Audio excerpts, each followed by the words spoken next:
하나님 말씀 함께 봅니다. 마태복음 7장입니다. 마태복음 7장 13절과 14절 말씀입니다. 우리 두 절이기 때문에 다 같이 한 목소리로 함께 합독하겠습니다. 시작. 좁은 문으로 들어가라.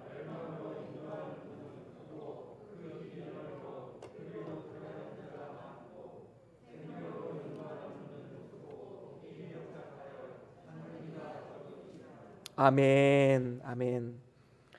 우리 다 같이 말씀 들고 함께 선포합니다. 시작. 주의 말씀은 내 발의 등이요 내 길의 빛이 되십니다. 주여 말씀하옵소서. 주의 종이 듣겠나이다. 아멘. 아멘. 오늘은 마태복음 7장 13절과 14절 말씀으로 생명의 길이란 제목으로 함께 말씀을 나눠보길 원합니다.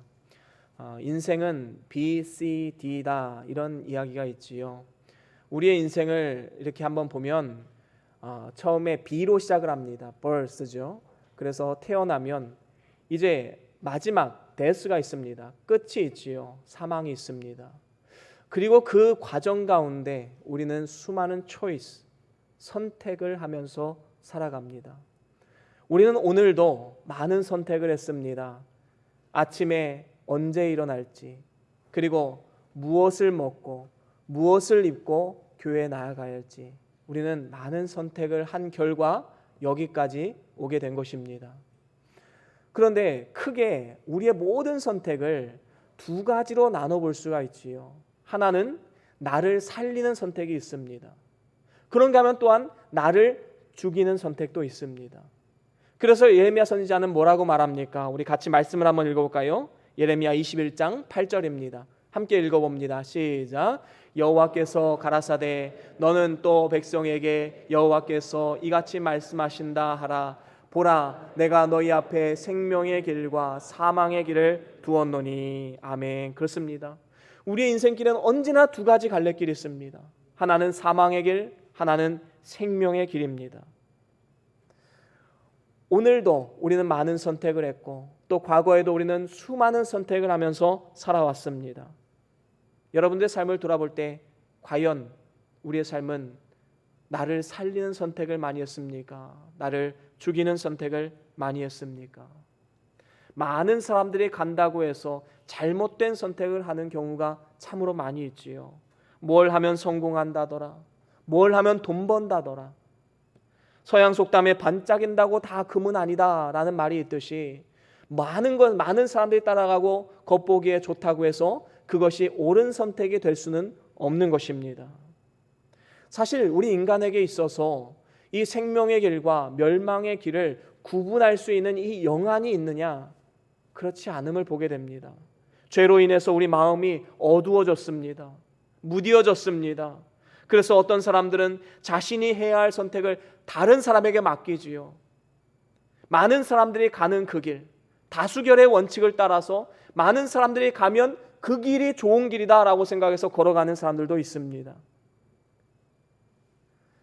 신천지나 하나님의 교회와 같은 이단들이 1년에 한 차례씩 꼭 큰 운동장을 빌려서 전국에 있는 성도들을 불러 모아서 예배를 드리는 경우가 있습니다. 왜 그렇게 할까요? 자신들의 교세를 자랑하는 것이지요. 자기들끼리 모일 때는 5명, 10명 이렇게 모였는데 그 큰 운동장에 가서 보니까 잠실 주경기장 이런 데를 가서 보니까 나와 같은 길을 걸어가고 있는 사람이 이렇게 수십만 명이라도 있구나. 이 길이 진짜 길인가 보다. 이것이 진짜 진리의 길인가 보다. 그렇게 착각하도록 만드는 것입니다. 요즘에 신천지에서 우리 교회로 자꾸 편지를 보내요. 한 달에 하나씩은 꼭 오는 것 같아요. 제가 보통은 다 찢어서 버립니다. 그냥. 그런데 한 번은 도대체 무슨 배짱으로 이렇게 편지를 보내는가 참 궁금하잖아요. 그래서 한번 펴서 읽어봤어요. 또 여러 교리 이야기도 있고 여러 개 있는데 그 중에서 제가 눈에 들어오는 표현이 있더라고요. 자신들은 교세가 많다라는 거예요. 많은 사람들이 모인다. 그리고 그 안에는 의사도 있고 교수도 있고 변호사도 있고 사회의 지도 계층이 많이 있다. 이것을 막 자랑을 하더라고요. 여러분, 많은 사람들이 걸어간다고 해서 그 길이 진리의 길일까요? 그렇지 않다라는 것입니다. 전 세계 인구를 대상으로 설문조사 해봅시다. 한 사람당 한 표씩 과연 어떤 종교가 참된 진리인가? 기독교가 1등할까요? 그렇지 않을 것입니다. 여러분, 우리는 이 다수결의 원칙은 참 좋은 것이지만 그것이 꼭 진리의 길 그리고 성공의 길을 보장하는 것은 아닙니다. 절대 다수가 무지하면 잘못된 길을 걸어갈 수밖에 없는 것이지요. 그래서 오늘 본문 말씀에도 13절에 이렇게 말씀합니다. 멸망으로 인도하는 문은 크고 그 길이 넓어서 그리로 들어가는 자가 많다 말합니다. 그렇습니다. 넓은 문은 그 길이 평탄하기 때문에 또한 쉬운 길이기 때문에 많은 사람들이 즐겨 찾습니다. 하지만 성경은 뭐라고 말합니까? 잠언 14장 12절 말씀 우리 같이 한번 읽어볼까요? 잠언 14장 12절입니다. 시작.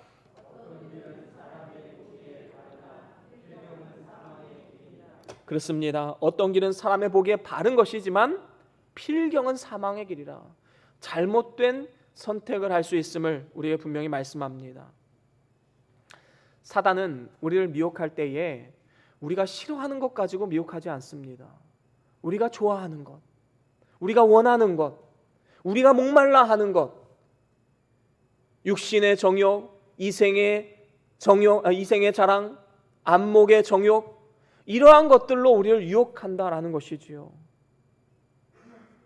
육신이 좋아하는 일들, 눈에 보기에 즐거운 것, 성공, 돈, 명예, 야망, 여러분 이런 거 싫어하는 사람 있을까요?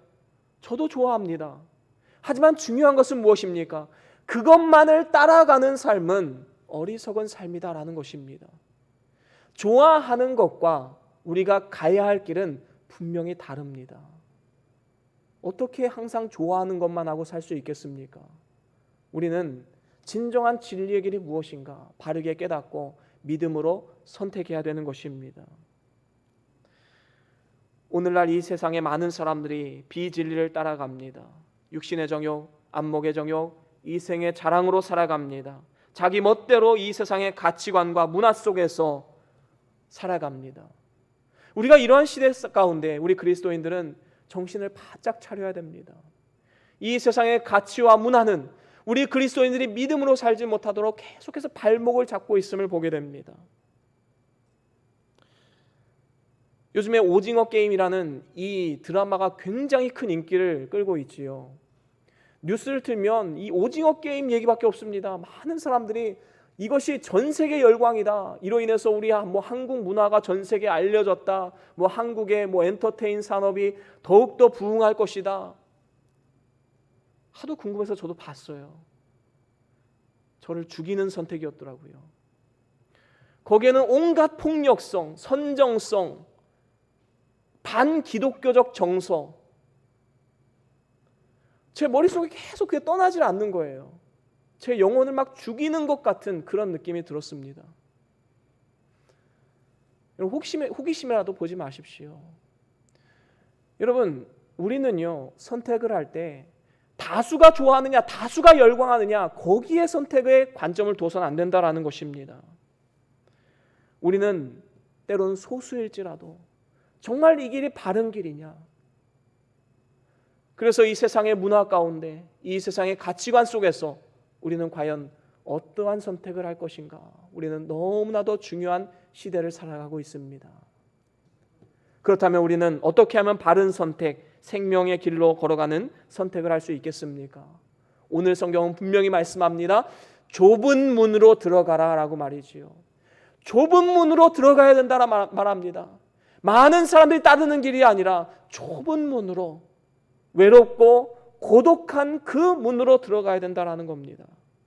그래서 오늘 본문 13절 상반절에 좁은 문으로 들어가라 말씀하면서 14절에 보면 이렇게 말씀합니다. 우리 한번 읽어볼까요? 오늘 본문 14절입니다. 시작. 생명으로 인도하는 문은, 그렇습니다.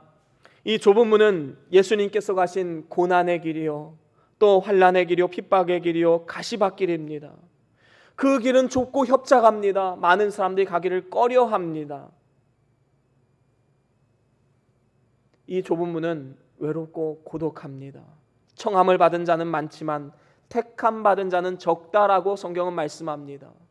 여러분, 청함을 받아서 많은 사람들이 교회를 나오고 또 신앙생활을 하며 살아갑니다. 하지만 택함 받은 사람은 적다라고 말합니다. 그 말은 건 무엇입니까? 진정으로 좁은 문을 통과해서 걸어가는 사람들은 소수의 사람들이다라는 것입니다. 전 세계 인구 60억 중에서 얼마나 많은 사람이 있겠습니까? 저는 굉장히 소수라고 생각이 듭니다. 우리가 그러한 사람 되어야 하지 않겠습니까?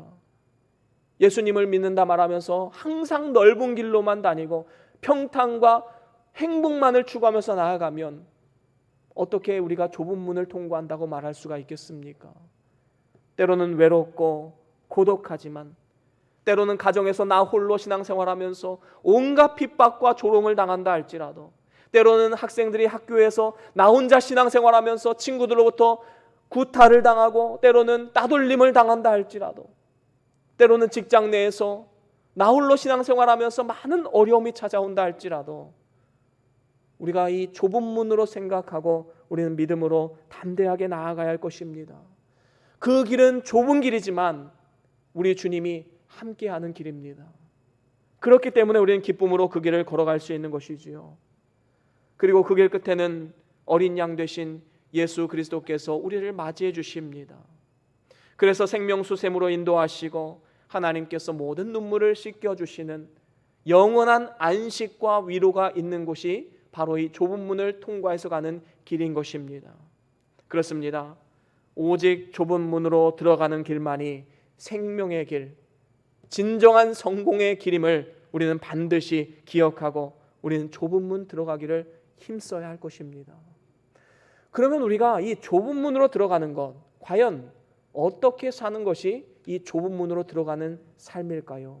거기에 대해서 저는 여러분들과 세 가지로 함께 말씀을 나눠보기를 원합니다. 우리가 진정으로 좁은 문을 들어가기를 원한다면 첫 번째로 예수로만 살아야 됩니다.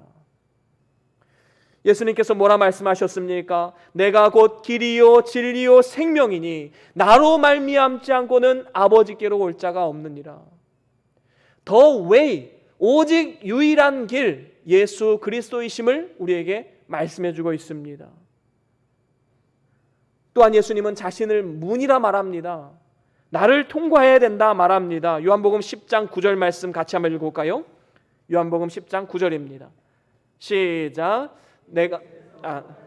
다음입니다. 죄송합니다. 요한복음 10장 9절 말씀 우리 같이 한번 읽어봅니다. 시작. 내가 문이니 누구든지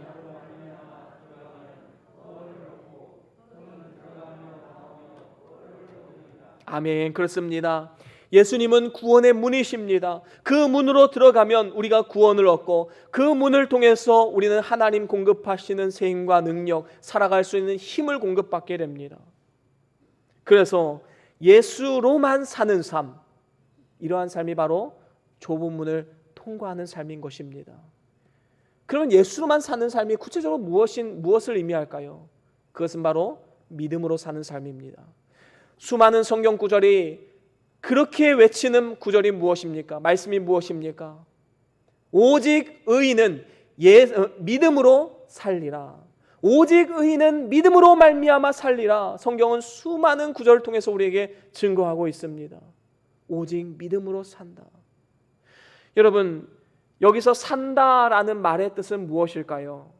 이 산다라는 말은 두 가지 의미를 내포하고 있습니다. 한 가지는 무엇이지요? 죽음에서 생명으로 산다, 생명을 얻는다라는 뜻을 가지고 있습니다. 예를 들면 어떤 사람이 몸에 혹이 생겼어요. 그래서 병원을 갔습니다. 의사 선생님 말씀합니다. 이 혹을 그냥 놔두면 이게 암덩어리가 돼서 죽을 것이지만 지금 이 혹을 제거하면 당신은 삽니다. 여러분, 여기서 산다라는 것은 죽음에서 생명으로 옮겨졌다라는 겁니다. 죽을 운명이었는데 생명을 얻게 되었다라는 것이지요. 바로 좁은 문을 통해서 하나님께서 우리에게 이렇게 생명을 주신다라는 것입니다. 빌립보서 3장 9절에도 이렇게 말씀합니다. 우리 같이 한번 읽어볼까요? 빌립보서 3장 9절 말씀 시작. 그 안에서 발견되려 함이니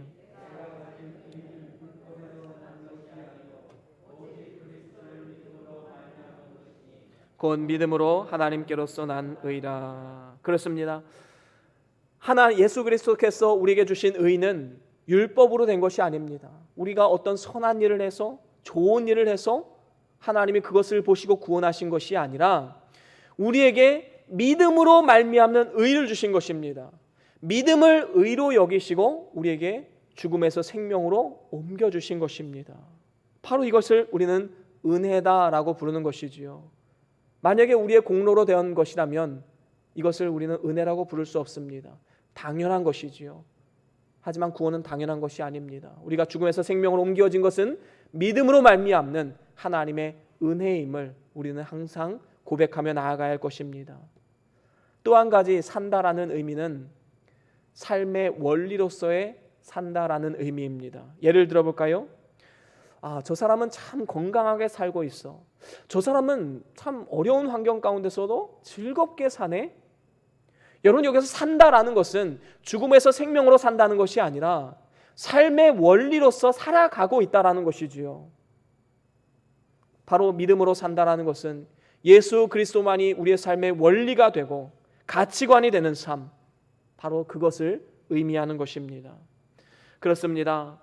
좁은 문을 통과하는 사람은 이렇게 예수로만 사는 삶인데, 예수로만 사는 삶은 또한 믿음으로 사는 삶입니다.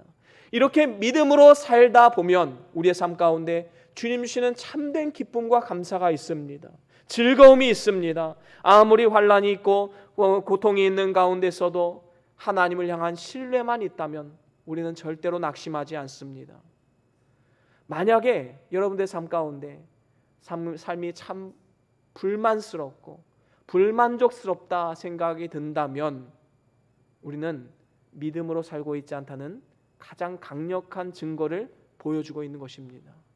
진정으로 믿음으로 사는 사람은 어떠한 환경 속에서도 기쁨과 감사를 놓지 않습니다. 또한 믿음으로 살면 모든 일에 하나님 말씀에 순종하게 됩니다. 요한일서 5장 3절에 보면 이런 말씀이 있지요. 우리 한번 읽어볼까요? 요한일서 5장 3절입니다. 시작. 하나님을 사랑하는 것은 이것이니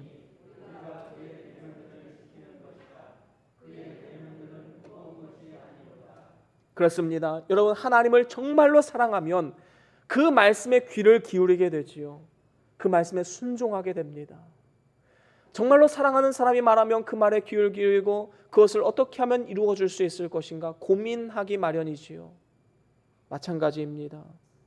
우리가 하나님 말씀대로 살아가는 것은 우리가 복을 받기 위해서 그런 것이 아닙니다. 하나님을 사랑하기 때문에 청종하는 삶을 살아가는 것이지요. 하나님을 진정으로 신뢰하고 사랑한다면 하나님 앞에 겸손하게 무릎 꿇고 그 말씀 앞에 겸허히 순종하는 삶을 살아가야 마땅한 것입니다.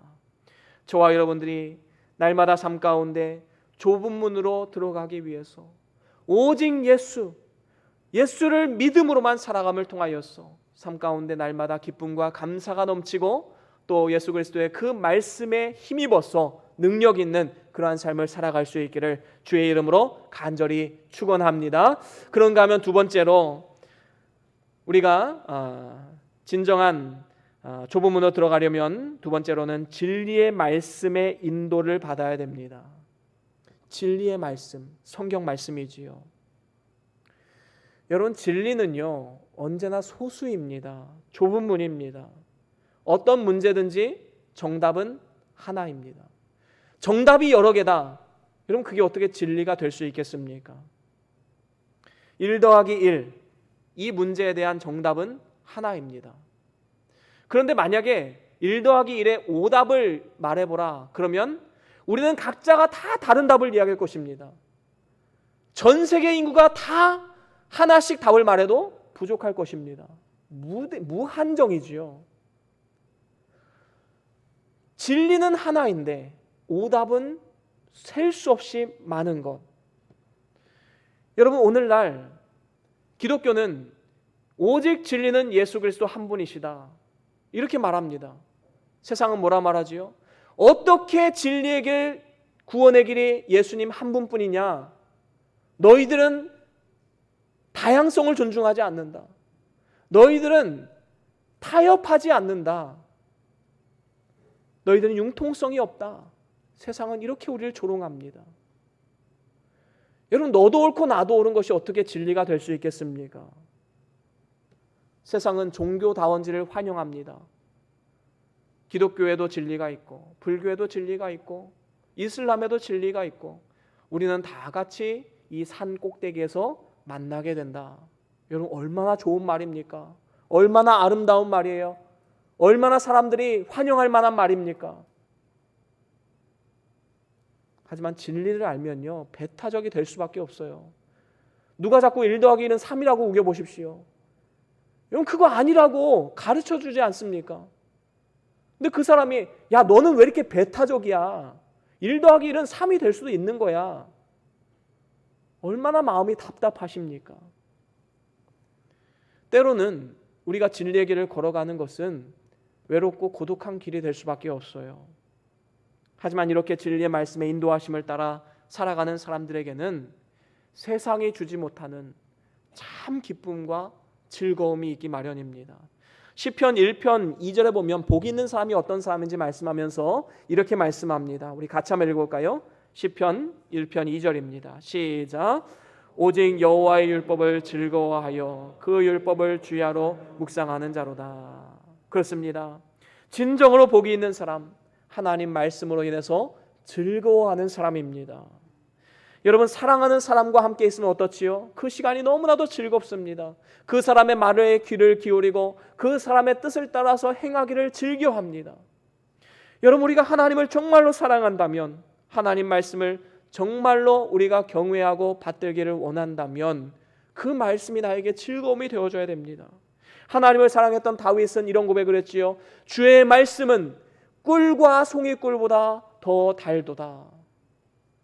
하나님 말씀이 너무나도 달기 때문에 그 말씀을 날마다 묵상하고 즐거워했던 다윗의 마음을 엿볼 수가 있는 것입니다. 하나님을 사랑했던 예레미야도 뭐라고 고백합니까? 예레미야 15장 16절 말씀 우리 같이 한번 읽어보겠습니다. 예레미야 15장 16절 시작. 만군의 하나님 여호와시여,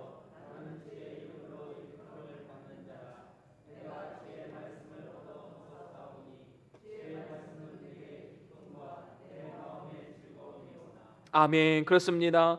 내가 주의 말씀을 얻어먹었사오니 주의 말씀은 내게 기쁨과 내 마음의 즐거움이라.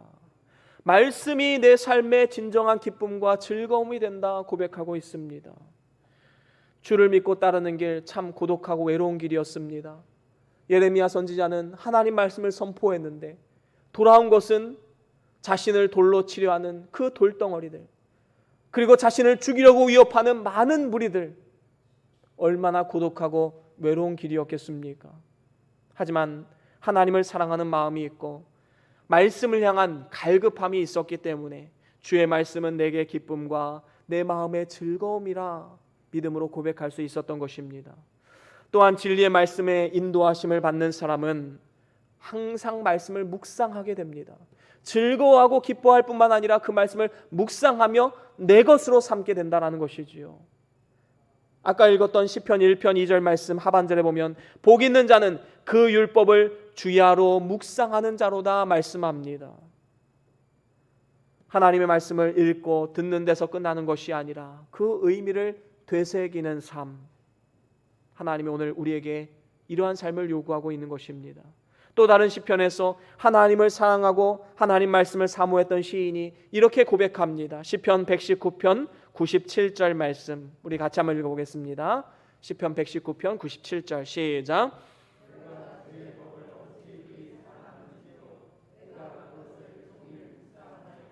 아멘. 그렇습니다. 사랑하기 때문에 끊임없이 종일토록 묵상하게 되는 것입니다. 주의 말씀을 읽고 듣고 되새김질하고, 그래서 하나님 말씀이 내 마음 가운데 막 뛰어놀고 그 말씀이 내 삶을 주장하고 주님과 교통하는 그러한 삶, 얼마나 복된 인생입니까?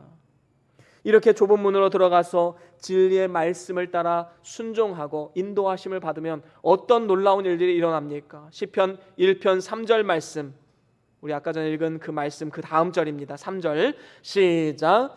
저는 시냇가에 심은 나무가 시절을 쫓아 과실을 맺으며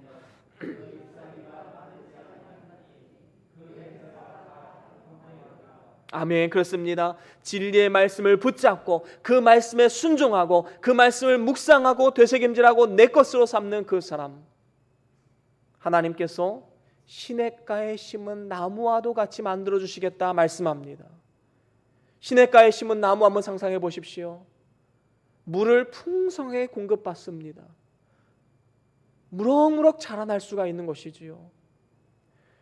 여러분, 오늘날 우리가 말씀의 뿌리를 깊이 내리고 그 말씀을 통해서 날마다 영양분을 공급받는 삶을 살아간다면 마치 물이 넘쳐서 땅을 윤택하게 하고 땅을 복되게 하는 것처럼 하나님 말씀이 우리의 삶 가운데 역사되어지고 그 말씀이 우리의 삶을 주장하여서 진정한 영적인 성공을 이룰 수 있도록 도우시는 것입니다. 우리의 삶을 윤택하게 만들어 주십니다. 물론 좁은 문을 통과해서 가는 길은 참으로 외롭고 고독한 길입니다. 하지만 그 길 가운데 진리의 성령님이 함께 하시고 진리의 말씀인 성경 말씀이 우리의 삶의 길에 빛이 되어주시고 발의 등이 되어주셔서 우리가 무엇을 선택하고 어떻게 걸어가야 할지를 가르쳐 주십니다. 세상을 이기는 힘과 능력을 공급해 주십니다. 저와 여러분들이 이 말씀을 의지하여서 끝까지 담대하게 진리의 말씀을 따라서 주님과 동행하는 그러한 복된 삶이 다 될 수 있기를 주의 이름으로 간절히 축원합니다. 그런가 하면 마지막으로 좁은 문으로 들어간다라는 것은 세 번째로 영원한 것에 집중해야 한다라는 것입니다. 여러분, 우리가 이것저것 세상의 많은 짐들을 짊어지고는 절대로 좁은 길을 통과할 수가 없습니다. 많은 짐을 짊어지고 어떻게 그 좁은 문을 들어갈 수 있겠습니까? 우리는 선택과 집중이 필요합니다. 진정으로 중요한 것이 무엇인가? 진정으로 영원한 것이 무엇인가? 한번 생각해 보십시오. 더 중요한 것, 더 영원한 것, 거기에 집중할 필요가 있는 것입니다. 많은 사람들이 이 선택과 집중을 하지 못해서 여기에 한 발 들여놨다, 저기에 한 발 들여놨다가 일평생 이리저리 방황을 하다가 인생을 마치는 그러한 경우가 참 많이 있습니다. 우리는 이러한 어리석음을 범해서는 안 됩니다. 여러분, 정직하게 우리의 삶을 직면해 볼까요? 우리의 인생은 침몰하는 배와 같습니다. 여러분, 우리의 인생은 언젠가는 침몰합니다. 왜 그렇지요? 우리는 개인의 종말도 있고 또 전 우주적 종말도 있습니다. 무엇이 먼저 올지 우리는 알 수 없어요. 하지만 우리 인생의 배는 반드시 침몰하는 그날이 있다라는 것입니다. 그것이 천천히 침몰하느냐 아니면 빨리 침몰하느냐, 그 차이인 것이지요. 사망이란 것이 입을 넓게 열고 우리가 오기만을 기다리고 있습니다. 이러한 장망성을 살아가고 있기 때문에 우리는 참 우리의 몸과 우리의 삶을 가볍게 만들어야 됩니다. 무거워서는 되는 일이 없는 것입니다. 우리의 삶을 가볍게 하고 더 중요한 것, 영원한 것에 선택하고 집중할 것이 필요한 것입니다. 사도행전 27장에 보면 사도 바울은 복음을 증거하다가 감옥에 갇히게 됩니다. 그리고 이제는 로마에 가서 재판을 받기 위해서 한 배에 오릅니다. 큰 배였어요. 276명이나 타 있습니다. 그런데 그 배가 바다 한가운데서 큰 풍랑을 만나게 됩니다. 그래서 사람들이 어떤 행동을 했지요? 그 배 안에 있는 짐들을 하나하나 내던지기 시작합니다. 왜 그렇지요? 이 풍랑 가운데 배가 무거우면 더 빨리 침몰될 수밖에 없기 때문에 배를 가볍게 하기 위함이었습니다. 사람들은 이런 사람도 있었을 거예요. 이것만은 안 됩니다. 이거는요, 내가 로마에 가서 팔아서 장사를 해서 내 가족들 먹여 살릴 물건입니다. 이건 절대로 버리시면 안 돼요. 그런데요, 아랑곳하지 않습니다. 사람들은 배 안에 있는 짐들을 다 밖으로 내던집니다. 여러분, 우리의 삶이 이 풍랑 위에 있는 배와 같다라는 생각 해보신 적 있으십니까? 우리의 삶이 너무 무거워요. 우리는 너무나도 많은 것을 가지고 살아갑니다. 머릿속엔 많은 생각을 가지고 살아가고 우리의 삶에는 너무나도 무거운 짐들을 가지고 살아갑니다. 세상의 짐들이지요. 우리는 이 땅을 살아가면서 이 땅이 영원한 거처가 아님을 분명히 알고 있습니다. 제가 예전에 부교육자 시절에는 어쩔 수 없이 2년에 한 번씩 이사를 다녔어야 돼요. 전세 그 계약이 2년씩이 되었기 때문에 2년에 한 번씩 3번을 이사하다 보니까 마지막에 이사할 때는 진짜 짐이 뭐 1톤 트럭 하나 정도 나올 정도, 그 정도가 되더라고요. 이사를 자주 다니다 보니까 짐이 줄어들더라고요. 그런데 여러분, 지금 한 집에서 한 5년 넘게 살았더니요, 어떤 일이 발생되냐면 집에 물건을 쌓아놓기 시작하는 거예요. 삶이 너무 무거워집니다. 쓸데없는 것들 언젠가는 쓰겠지 하고 버리지 못하는 겁니다. 여러분, 우리의 삶 너무나도 무거운 삶을 살아가고 있지 않습니까? 영원한 것도 아닌데 거기에 목숨 걸고 그것을 위해서 내 인생을 바치는 그러한 어리석은 삶을 살아가고 있지는 않습니까? 이 세상은 우리의 영원한 거처가 아닙니다. 우리는 짐을 가볍게 해야 됩니다. 버려야 될 것은 때로는 과감하게 버려야 될 그러한 시간도 우리에게 필요한 것입니다. 우리 주님 말씀하십니다. 수고하고 무거운 짐진 자들아 다 내게로 오라. 내가 너희를 쉬게 하리라. 그리고 말씀합니다. 그 짐을 내어놓고 내가 주는 멍에를 짊어져라.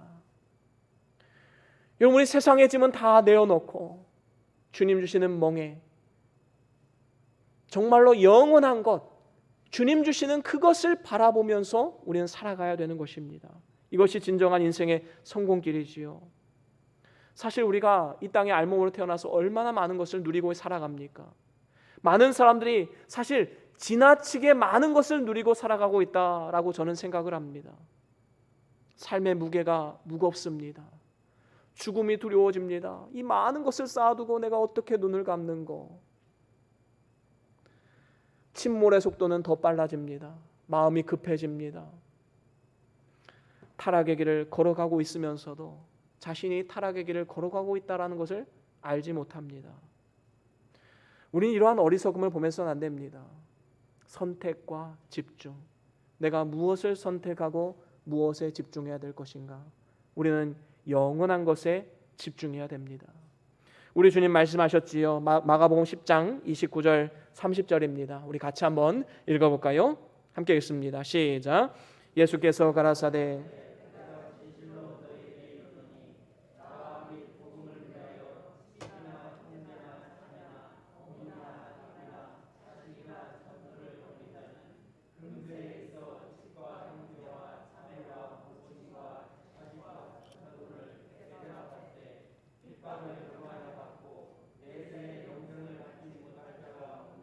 아멘. 그렇습니다. 이 말씀 우리는 잘 이해해야 되지요. 이 말씀은 뭐 집이나 형제나 자매나 자녀들이나 이러한 것들이 중요하지 않다라는 것이 아닙니다. 중요하지요. 우리가 이 땅을 살아가면서 집이 없이 어떻게 삽니까? 돈이 없이 어떻게 삽니까? 자동차가 없이 어떻게 삽니까? 너무나도 중요합니다. 하지만 주를 위해서 버려야 할 그 순간이 온다면 우리는 과감히 내려놓을 줄 알아야 된다라는 것입니다. 무엇이 더 중요한 것인가? 우선순위의 가치를 알아야 된다는 것이지요. 일생에 한 번은 그런 날이 옵니다. 일생 평탄하게 살다가 죽음의 순간에 그 날이 오는 사람도 있지요.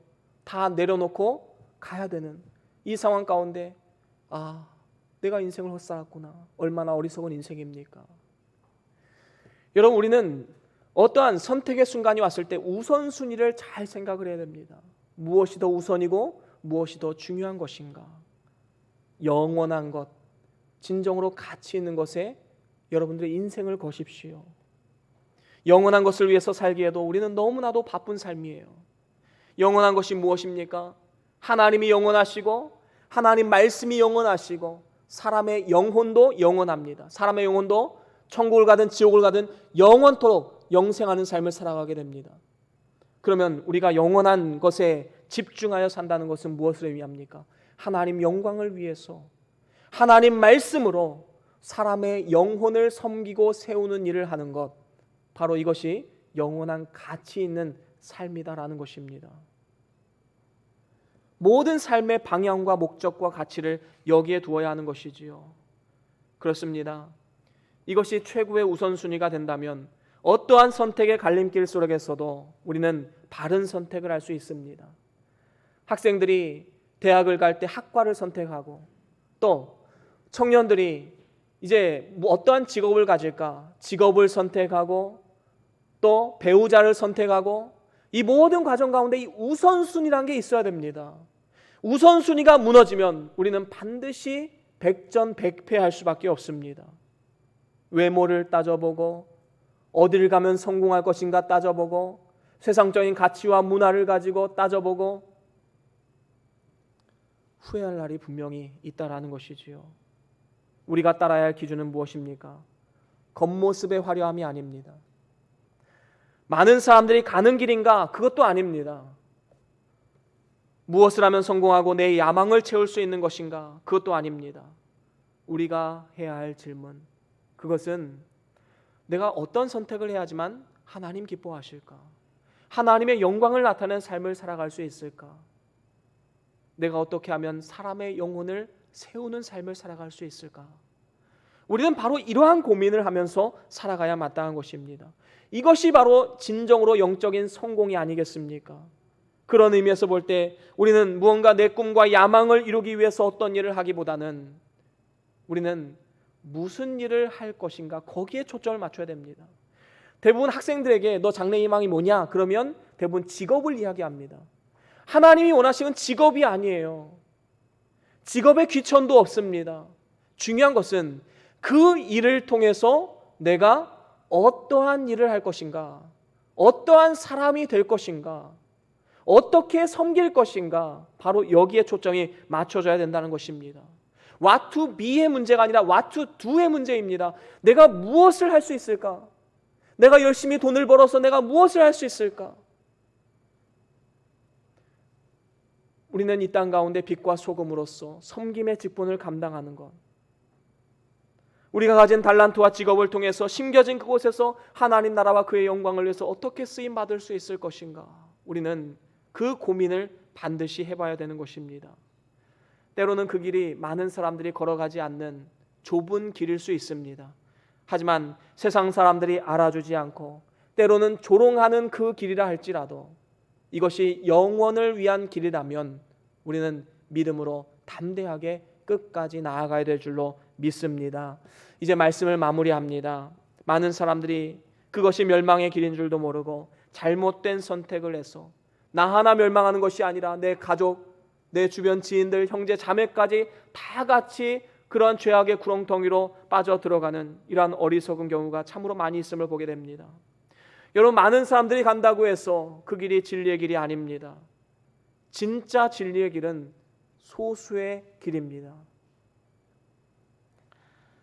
우리는 진짜 생명의 길, 좁은 문을 통과해야지만 우리에게 진정한 영적인 성공의 길이 있음을 믿고 우리는 좁은 문 들어가기를 힘써야 할 것입니다. 어떻게 좁은 문 들어갈까요? 첫 번째 무엇이었지요? 예수로만 사는 것입니다. 예수로만 사는 삶, 예수를 믿음으로 살고 예수를 믿음으로 살아가는 삶, 바로 그러한 삶을 하나님 우리에게 요구하고 있는 것입니다. 두 번째는 무엇이었지요? 그렇습니다. 일평생 진리의 말씀을 따라 살아가십시오. 성경이 뭐라 말씀하는지, 하나님의 말씀이 나에게 뭐라고 요구하시는지 그 말씀의 인도하심을 받으면 참된 기쁨과 즐거움이 넘치게 됩니다. 날마다 공급하시는 세임과 능력을 경험할 수 있게 됩니다. 세 번째는 무엇이었지요? 그렇습니다.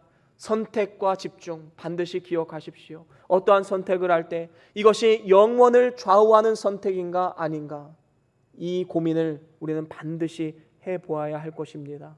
저와 여러분들이 이 세 가지를 꼭 기억하셔서 이 세상에서 사는 짧은 인생 가운데 내 꿈과 야망을 이루게 사는 것이 아니라 하나님의 꿈을 이루고 하나님의 소원을 이루어드리고 하나님의 영광을 위해서 살아가는 소수의 사람들이 걸어가는 이 좁은 문으로 들어갈 수 있는 복된 삶이 다 될 수 있기를 주의 이름으로 간절히 축원합니다. 우리 다 같이 오늘 받은 말씀 기억하시면서 우리 잠깐 동안 함께 기도합니다. 어떠한 말씀을 받으셨습니까? 어떠한 결단이 생기셨습니까? 어떠한 마음의 감동이 생기셨습니까? 하나님의 음성입니다. 그 말씀 부여잡고 순종하는 삶이 되기를 함께 기도합시다. 잠깐 동안 묵상 기도합니다.